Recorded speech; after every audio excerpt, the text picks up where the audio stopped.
To jest dobre, ty! To jest dobre. Bo był wywiad z Miyazakim odnośnie eldeńskiego DLC. I powiedział trochę rzeczy i tu znalazłem podsumowanie od Zajostorma, który trochę się tematem zajmuje, od zawsze tak naprawdę. Także sobie obejrzymy. Stwierdziłem, że nie będę tego oglądał bez was, obejrzymy sobie to razem. What's going on, guys? Since the Elden Ring DLC trailer dropped in February, things have been relatively quiet when it comes to official news regarding the subject. Szczerze, jeżeli chodzi o dropnięcie newsów na temat DLC, to samo dropnięcie tego, że będzie DLC jest wystarczająco hypujące, żeby potem nic nie mówić aż do jego premiery. W przypadku From Software tak to działa. Nie muszą podtrzymywać hype'u w żaden sposób, bo ten hype cały czas jest.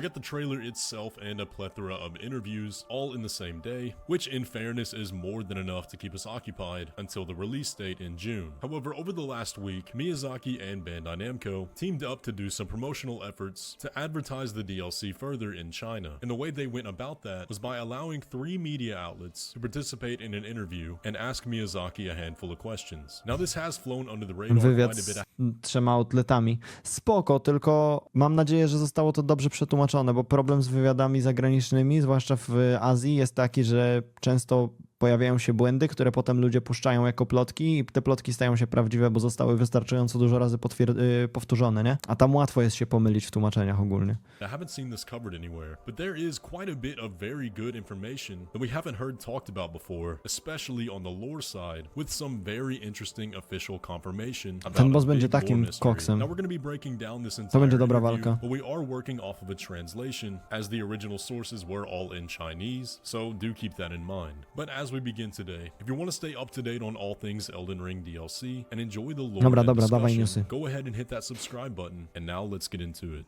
Many of the questions asked in this interview have been asked before, and a lot of it is information that we already have, or things that you Ale would jakieś naturally nowe? be able Powiedz, to że są jakieś answer nowe. having played the game. So I'm not going to linger on many of those questions because there are some much more interesting things that are asked, but let's get straight into it. The first question here is pretty basic, and they ask, what was the reason behind deciding to tell the story of Shadow of the Erdtree through a major DLC? O To which Jezus. Miyazaki responded, Macie tyle pytań do Miyazakiego, a wy zaczynacie od tego, co spowodowało, że sobie opowiecie tę historię. Jezus, naprawdę, stary. Ile Mesmer będzie miał ataków?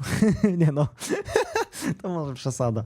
had the idea during development of the main game. Elden Ring was developed based on the mythology created by George R.R. Martin, and we felt the content was too voluminous to fit into the main game, so it wasn't deliberately planned as a DLC, but was part of the existing concept. And that is something we have heard before, that the lore of the DLC specifically was originally scrapped as part of the world building, but was always part of the story. The second question was, previous Dark Souls games released 2 or even 3 DLCs. Elden Ring consolidates its content into one DLC. Was this decision made for similar reasons? And the Szczerze, answer was, Elden Ring cieszę się, że tak zrobili, że to nie wydają jakichś małych DLC-ków, 2 czy 3 sztuki, bo do Eldena dużo bardziej po prostu pasuje jedna wielka ekspansja, która pozwala ci na dużą możliwość eksploracji. Zresztą to tu widzę jest powiedziane. Jedno duże rozszerzenie do gry jest dużo lepsze dla samego feelingu Elden Ringa i tego, że możesz po tym świecie pobiegać, będzie większy niż jakieś takie typowe DLC z rodem z Dark Soulsów, które polega na boss rushu tak naprawdę z jedną większą lokacją po środku. emphasizes exploration and adventure in a vast world, which necessitates a large, expansive setting. Therefore, instead of splitting it into several parts, I it made finansowo sense dla to graczy create też ma one to large większy DLC. sens w sumie. Splitting it would likely diminish the sense of freedom and adventure and exploration,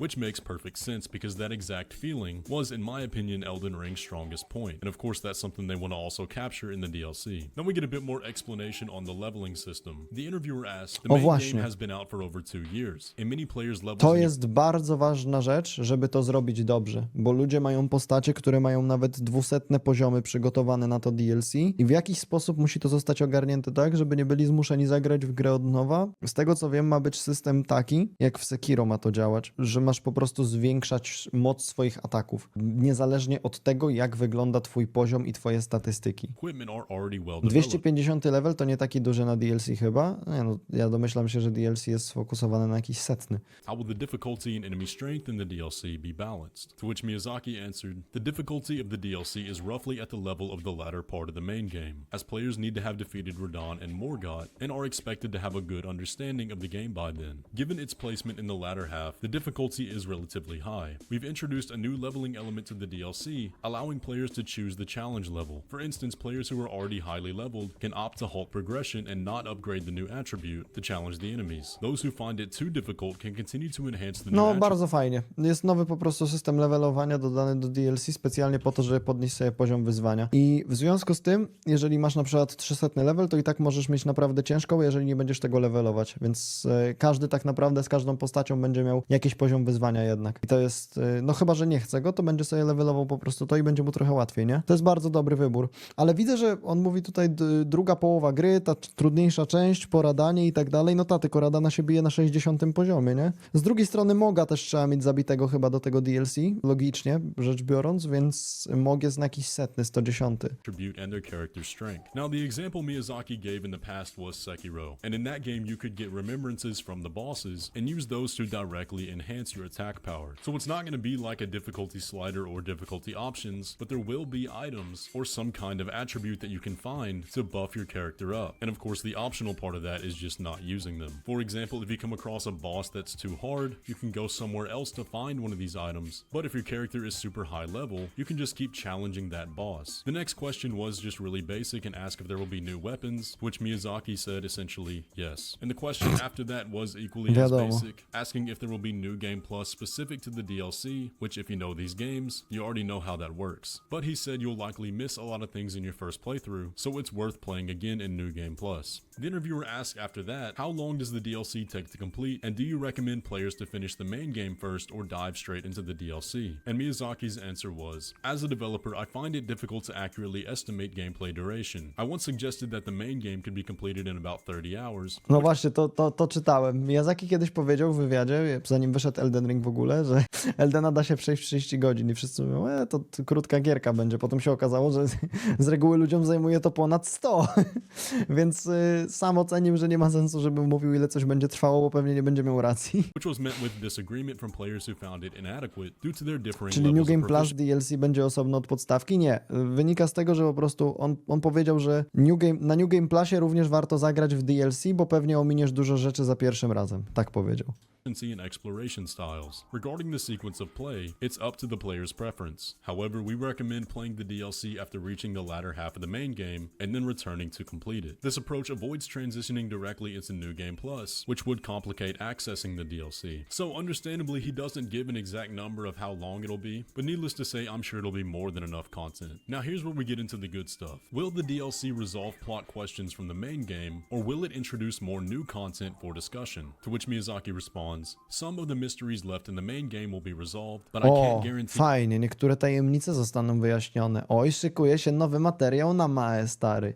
that it won't lead to more new questions. Overall, the DLC will provide a deeper understanding of the world and story of the game. And thank goodness, because Elden Ring has way too many major questions that are not answered in the base game. Specifically Ostatnio strasznie popularną teorią jest to, że Mikela to Melina, ale to jest taka odkleja, że nie chcę mi się w to wierzyć. Way the world works and a lot of those paracausal elements. So for the DLC to give us a better understanding of the world itself, I think is a very good thing, which is reinforced by the follow-up question to this, which asks, in the concept art of Shadow of the Erd Tree, there are many veil-like structures in the background of the fractured Erd Tree. What do these veils signify? And in the trailer's conclusion, as Mikula raises his hand, why did the veils disappear? To which Miyazaki clarifies, the veils in the concept art are intended to convey that the land of shadows and the lands between are physically separated and sealed worlds. As for the disappearance of the veils, I can't reveal details about that just yet, but the design of the broken shadow tree is meant to represent a world where these wills are distorted and gradually decaying. So there's quite a bit to unpack here. First of all, it seems like Miyazaki confirms that the veils do disappear at the end, specifically in this shot here. And part of me thought that this could just be a visual thing, where with the veils being somewhat translucent, perhaps just at this angle we couldn't see them, but it does seem like part of the DLC will involve us lifting that veil, or at least Mikula doing it. Nie zdziwię się, jak ostatecznie wyjdzie na to, że ta cała dziura w mapie zostanie zalepiona przez sferę DLC-kową, ale by były jaja. Ja pierniczę, to by było tak śmieszne. Also, the end of what he said there is interesting as well, that the shadow tree is meant to represent fractured wills and the decaying state of the world. Now, in past interviews, Miyazaki has specified, at least a little bit, that the tree we see there is how the Land of Shadow views the Erd Tree. So while in the Land of Shadow it may look this way, but in the lands between, the Erd Tree looks like its standard bright form, which could mean that the tree we see here is entirely symbolic and not literal, but that is just a bit of speculation. The next question was, with the release of the DLC, will the story of the main game be reorganized or updated? And Miyazaki says, no, the story of the main game will not be adjusted Okej, or czyli to w updated ogóle in nie conjunction dotyka with the tematu DLC, głównej gry as with jakby, our w other sensie games. nie zmienia się nic. My philosophy is that the story should be completed by the players themselves, and their gameplay is part of the story. We'll fix any obvious bugs, but there will be no changes to the plot itself. So the DLC will be entirely self-contained, and likely won't have any interactions outside of it, which he had hinted at before, but seems to be confirmed now. And here's a good question. Will there be new factions appearing in the DLC? Do existing factions from the main game, such as the Consorts of the Stars or the Two Fingers, still have influence in the world of the Land of Shadow? And Miyazaki says, it depends on how one defines faction. There will indeed be new groups introduced, and there will also nowe be further grupy i development and completion teoretycznie of some of the organizations from the main w pewnym game. rozumieniu frakcje mogą się pojawić w grze. No to ma sens, nie? Bo widzieliśmy zresztą tam rody różne. Ten ziomek, który wyciągał sobie głowę z ciała z kręgosłupem, wydaje się jakimś przedstawicielem czegoś. Na pewno coś było związane z karejskimi. We can't see a bit of this in the trailer, but there's a screenshot that shows one of the members of the new faction in this image of the Wicker Man boss fight. You can see a knight riding a horse, and he's got a new uniform on that we haven't seen in the base game, which likely represents whatever faction is in control of the Land of Shadow. And then as for factions that'll be in the DLC that we've seen in the main game, the one that really stood out to me are the Carians, which we see in this shot here. But building off of that, the interviewer asked, will familiar NPCs appear in the DLC, or will new characters from the DLC return to the main game? And to answer that, he says, the DLC will feature many new characters independent of the main game. Typically, NPCs that directly appear in the DLC won't return to the main game to avoid narrative conflicts, such as Okej, żeby nie było narracyjnych konfliktów, to po prostu NPC będą osobno w DLC i nie będą przechodzić raczej do głównej gry. potentially killing an NPC in the main game, which would prevent their appearance in the DLC story. However, indirectly known characters like the well-known Mikola will continue to be integral throughout the entire story. Now, this one is interesting because in the trailer we directly hear somebody say, touch the withered arm and travel to the Land of Shadow, meaning that that's somebody in the main game telling us to access the DLC. And then you have to wonder about characters like Gideon or Melania, who are heavily invested with Mikola's whereabouts, and I think it would be pretty inconsistent for the player to go find Mikola and then not be able to have some kind of new dialogue with them. So while NPCs may not be traveling back and forth between the lands between and the Land of Shadow, I think there at least has to be a few interactions where NPCs Jakieś interakcje na pewno się pojawią, ale Miyazaki po prostu też pewnie nie chce tego zdradzić. Now this question was a big one,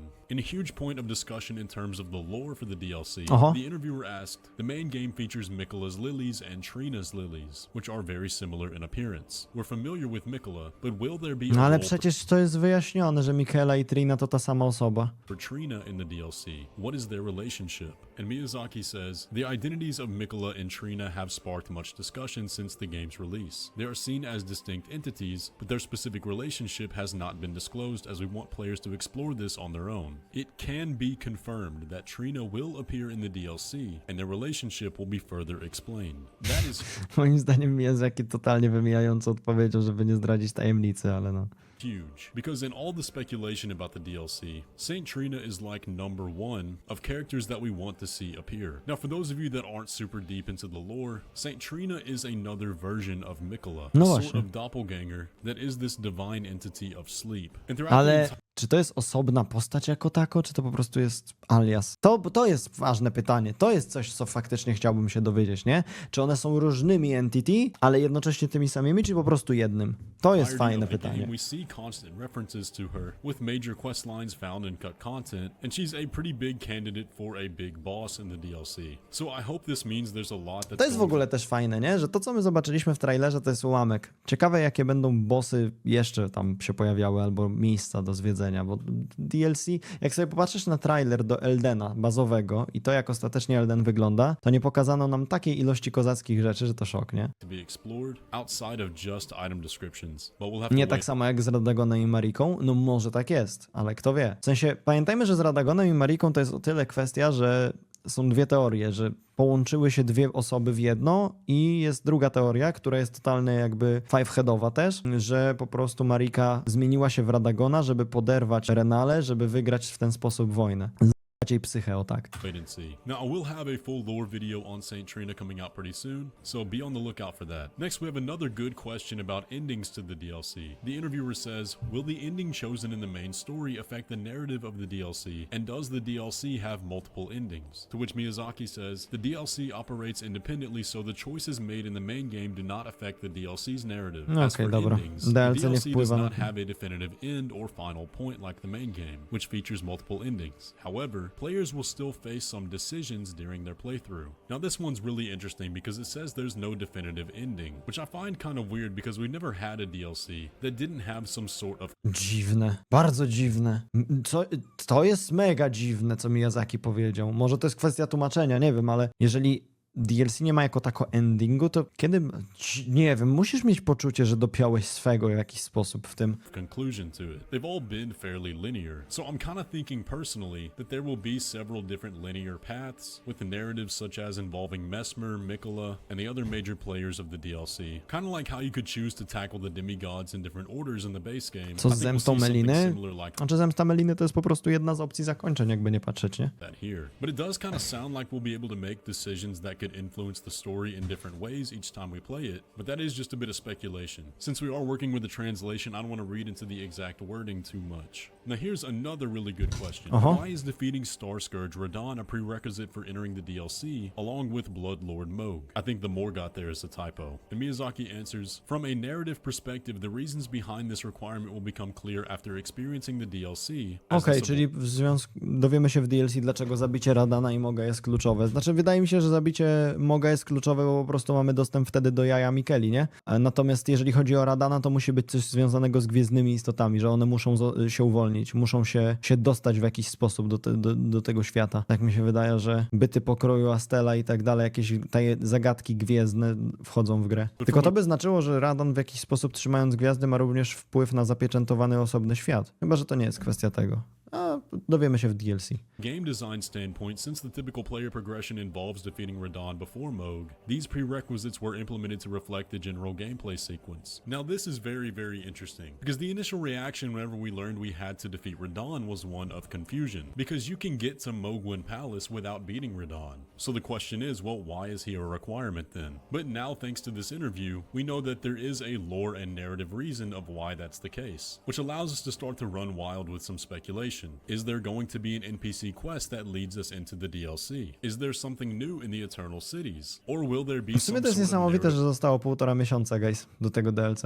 plot point involving the stars that Radahn was holding back? These are the questions we now need to be asking. But moving on from the lore discussion, the interviewer then asks, is Shadow of the Erdtree the only DLC for Elden Ring? If not, is there anything else you can reveal about future plans? To which Miyazaki says, unfortunately, Shadow of the Erdtree is both the first and the last DLC for Elden Ring. There are no Szczerze, ja uważam, że to dobrze. Jakby, tak jak kocham Eldena, tak uważam, że jeżeli robią jedno DLC, to ono jest pewnie najlepsze, jakie sobie w ogóle stwierdzili, że zrobią. Starają się nad tym niesamowicie i chcą to totalnie domknąć tak, żeby ten Elden Ring był w 100% jakby kompletny z tym DLC i wierzę w to, że to DLC będzie naprawdę wybitne. Co do tego, co mówi dalej, to wygląda na to, że Elden Ring 2 jest na stole dalej, albo w jakiś sposób jakaś forma kontynuacji.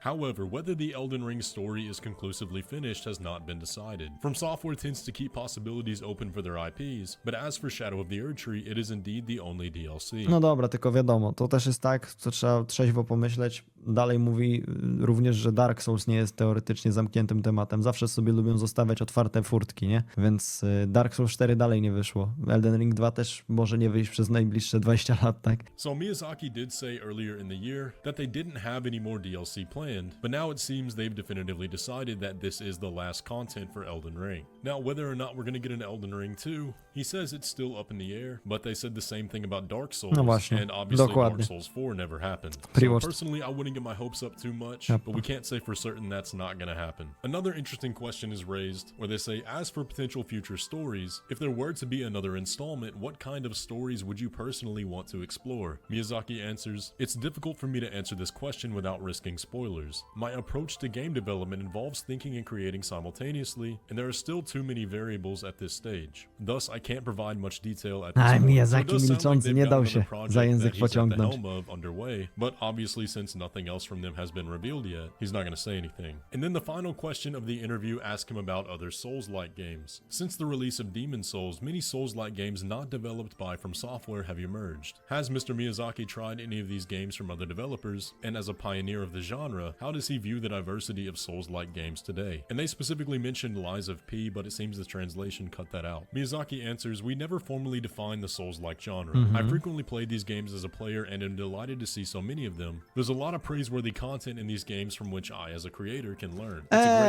Ej, to jest super odpowiedź. W sensie wiadomo, ona też może być PR-owo poprawna, ale jeżeli gość gra i sam jest ciekawy, co inni robią, analizuje rynek, wiesz, żeby samemu się też inspirować rzeczami, bo jest świadomy tego, że niektóre rzeczy być może inni robią nawet lepiej, to jest bardzo dobre. Konkurencja co do zasady na rynku jest jedną z najlepszych rzeczy, jaka może się przydarzyć, bo wiecie, From Software jest najlepszy w tym, co robi, ale jeżeli teraz sobie zobaczy na przykład coś im się spodoba w Stellar Blade'zie na przykład, załóżmy, to będą mogli to zaimplementować, nie? Czy w Lies of P. Oby tak, oby Lords of the Fallen się nie inspirował za bardzo, nie? Dzięki Songo za Prima. Originally, developing Demon Souls was about following the trend of the times and meeting user expectations, but our exploration with other developers aims to enhance the gaming experience for players. And you really gotta appreciate how humble he is here, because there are a lot of Souls-like games out there, and very few that have replicated that From Software formula well. And for him to No say ja bym that powiedział, yes, że they Lies enjoy- of P i Stellar Blade to na razie jedyne są slajki chyba, w które mi się dobrze grało, które nie są od From Software. those games and can learn from them really shows the character over at From Software, and I think we can all Nie, w appreciate Tamae'zie mi that. się grało gorzej niż Lords of the Fallen, szczerze. But that is all of the new information we can glean from this interview pertaining to Elden Ring DLC. There were a lot of surface level questions in there stating things that we already knew, but also quite a bit of nuggets of valuable info, especially over on the lore side. But what do you guys think? What stood out to you in this interview? And based off of this info, what are your hype levels at for the DLC? It's coming up pretty quick, just a little under 2 Ja się nie months chcę to go. przesadnie hypować na to DLC, powiem wam szczerze. To jest z jednej strony prawie niemożliwe. To na pewno będzie wybitne, ale oczekiwania wobec tego mam wrażenie, że wśród ludzi ogólnie są na coś wybitniejszego niż wybitne i to może być problematyczne, bo nawet jak dostaniemy wybitny produkt, to możemy czuć underwhelming w jakiś sposób uczucie. Ja jestem zmartwiony potencjalnie długością tego DLC, bo chciałbym, żeby to mi zajęło więcej niż 2 dni, nie?